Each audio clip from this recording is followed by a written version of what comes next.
পানির স্তর বিপদসীমায় পৌঁছে যাওয়ায় কাপ্তাই বাঁধের ১৬টি গেট ৬ ইঞ্চ করে খুলে দেওয়া হয়েছে। আজ রোববার সকালে গেটগুলো খুলে দেওয়া হয়। গতকাল শনিবার রাত ১০টায় কাপ্তাই বাঁধের জলকপাটগুলো খুলে দেওয়ার কথা ছিল, তবে সেই সিদ্ধান্ত থেকে সরে এসে আজ রোববার সকালে গেটগুলো খোলা হয়। বিষয়টি নিশ্চিত করেছেন কর্ণফুলী পানি বিদ্যুৎ কেন্দ্রের ব্যবস্থাপক এটিএম আব্দুল জাহের।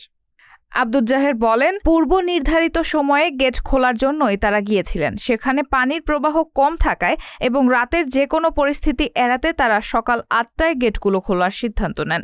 তবে আগের সিদ্ধান্ত অনুযায়ী ১৬টি গেট ৬ ইঞ্চ করেই খোলা হয়েছে। কর্ণফুলী পানি বিদ্যুৎ কেন্দ্রের সহকারী পরিচালক সাখাওয়াত কবির জানান, হ্রদে পানির ইনফ্লো রাত ১০টার সময় ছিল ০.৬, যা প্রত্যাশা থেকে কম। তাই রাত্রিকালীন পরিস্থিতি বিবেচনায় সকালে খোলার সিদ্ধান্ত নেওয়া হয়। রাত ১০টায় হ্রদে ১০৮ MSL পানি ছিল। কাপ্তাই হ্রদের ১৬টি স্পিলওয়ে বা জলকপাট খুলে দেওয়ার প্রতি সেকেন্ডে ৯,০০০ CFS পানি হ্রদ থেকে নিষ্কাশিত হয়ে কর্ণফুলী নদীতে পড়বে বলে ধারণা করছেন কর্ণফুলী পানি বিদ্যুৎ কর্তৃপক্ষ। নতুন করে বৃষ্টিপাত বা পানির প্রবাহ অস্বাভাবিক বৃদ্ধি পেলে গেট খোলার পরিমাণ পর্যায়ক্রমে বাড়ানো হতে পারে বলে জানান তারা। কাপ্তাই হ্রদের পানি ধারণ ক্ষমতা সাধারণত ১০৯ ফুট।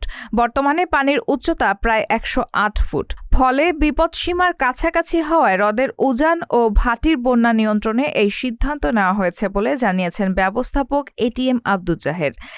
একই সময় বিদ্যুৎ উৎপাদনের জন্য ব্যবহৃত ৫টি ইউনিটের মাধ্যমে আরও ৩২,০০০ CFS পানি নিষ্কাশিত হচ্ছে, যার মাধ্যমে প্রায় ২১৯ মেগাওয়াট বিদ্যুৎ উৎপাদন হচ্ছে। রায়হানা মুন, সবার কথা।